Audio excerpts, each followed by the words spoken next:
Hey guys, welcome to Little Blackbird 91. We're talking to you guys about Diddy once more again. And it's probably going to be a few other videos I have to drop during the course of the day and the next few days. Diddy is on his fourth assault case in 3 weeks.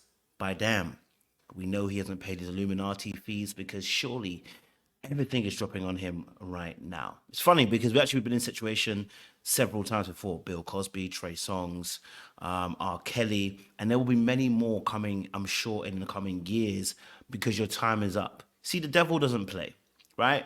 The devil lets you have a little bit of a playground and then he strips you naked, beats you, and then flogs you and puts you right in front of the crowd. You know how we know that? Because he did the same thing to Jesus. I'm not calling these men Jesus at all. I'm talking about the fact that what they did to Jesus, the embarrassment, the shame, they spat on him, they cussed him. One person struck him on the face, they whipped him, they put him on, they made him carry his own cross to his own death. This is what they do. It's the same process. Satan has the same process to still kill, destroy, and he has the same process here with those who operate and try to serve him, thinking that they're going to win in the end. Okay, and so now he's on his fourth case. Okay, fourth case of assault in 3 weeks. This time it's an underage girl, 17 years old, and she claims that Diddy allowed for her to be gang raped and to be assaulted as well. Now, there's a lot of conversation around this particular topic because actually there are many different narratives that are being formed in this conversation. One of them being that she's 17. What was she doing at the lounge at the time when Diddy met her? And not only is she suing Diddy, she's suing Bad Boy. She's suing Bad Boy Entertainment, and she's suing Mr. Pierre as well, who is the head of Bad Boy Entertainment, I think he is as well, saying that she met him as well. So they're all being sued, and there's a particular style of sue that's going on. I hate saying the word sue, just annoying. That's going on, right? Because they're going not only after individuals now, they're now going after companies. They want the money, so they're going after the companies as well, right? And I said it before that they go after money because it's easier to get the money than it is to get someone convicted of actual rape. It's much harder. So she's taking that same route, and I'm guessing the same lawyers who I think she's the same lawyers who defended Diddy are now, I think, now on his case against him. So, which is kind of crazy in itself. But we'll talk about that in a second or two. If you're new to the channel, make sure you like, share, subscribe, click on the bell button for notification of uploads. We like to entertain and educate on this platform as well. And for those of you returnees, you already know what it is, baby. You got the minerals. Oh, damn. There's no conviction in that. Let me do that again. You got the minerals. You got the minerals. The notes were still a little bit touchy, but we'll work on that. Stay hydrated because the streets out there are hot.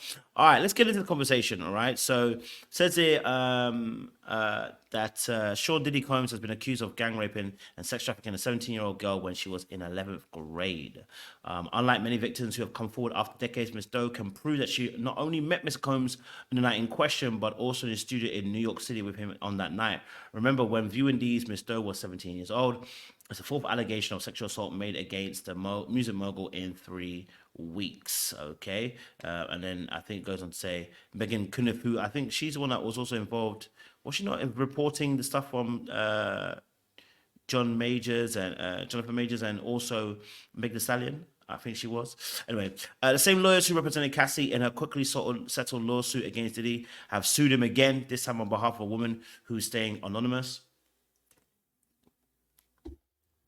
The complaint has a trigger warning on the front page too, just like Cassie did. Damn.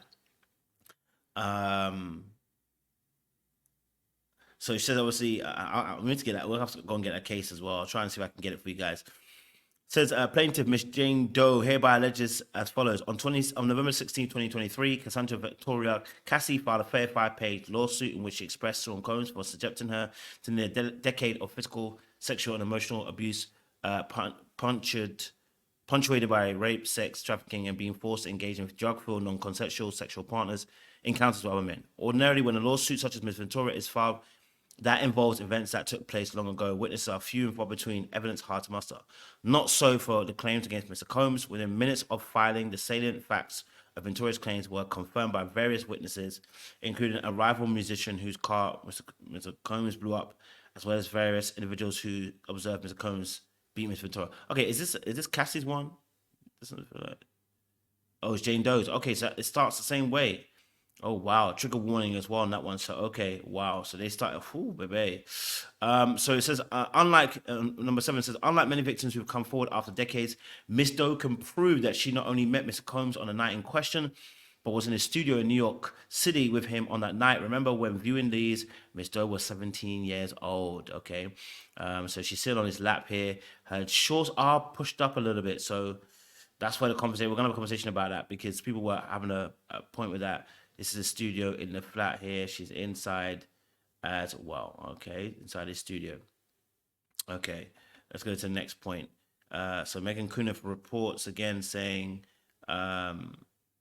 Diddy isn't the only one being sued here. The lawsuit also names as a defendant Harv Pierre, president of Diddy's Bad Boy Entertainment. Bad Boy and Diddy's daddy's house recordings are also defendants as well. They're going after the money. I don't know how, because Miss Doe, I don't know how they're going after the money on this occasion because Miss Doe was never an employee, was she? Did she ever sing? If she did, then that's different. If she did ever sing or make records, then I can understand. But it seems like this was one night out. So how are they planning on suing the companies? Well, I don't get. I get how they're suing Diddy because they with Cassie because they made it out like she was an employee.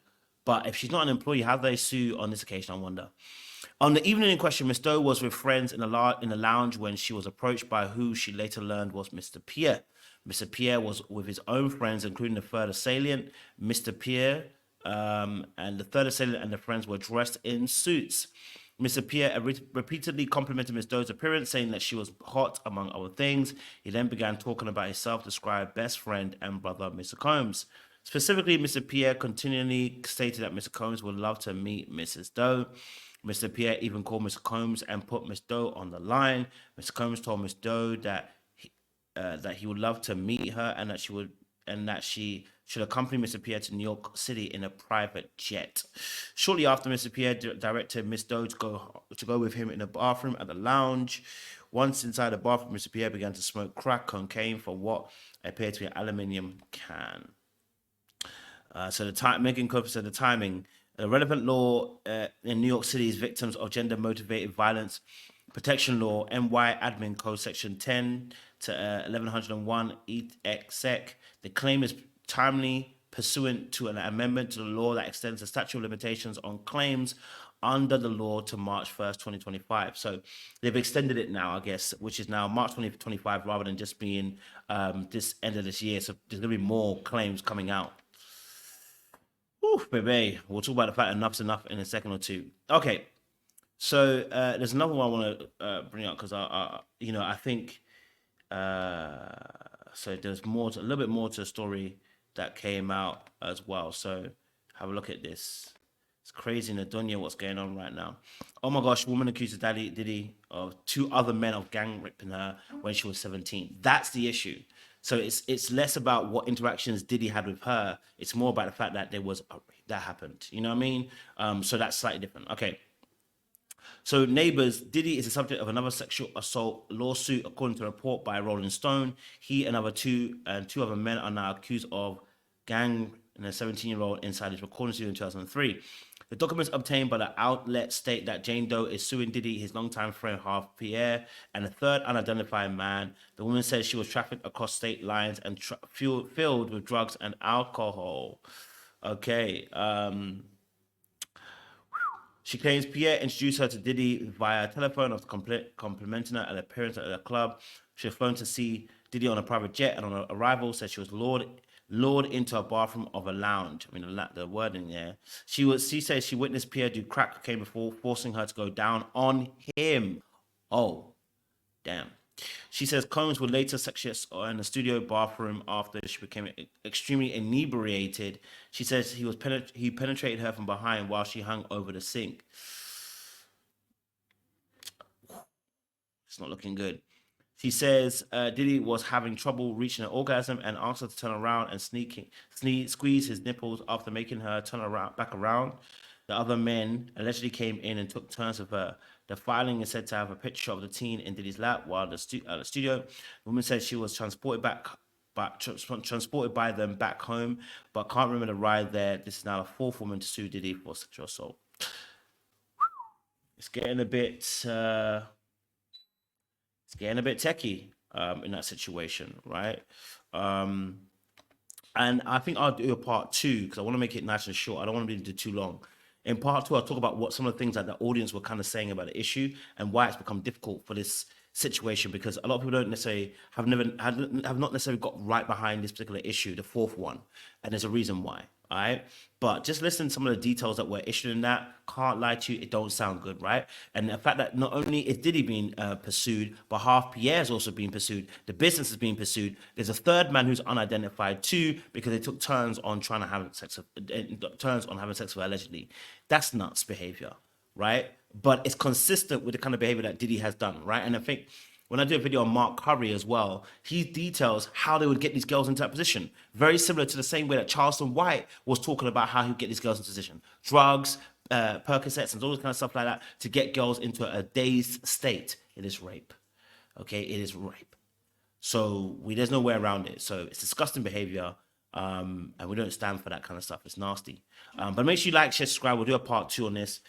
Subscribe, click on the bell button for notification of uploads. We appreciate y'all. Still uploaded.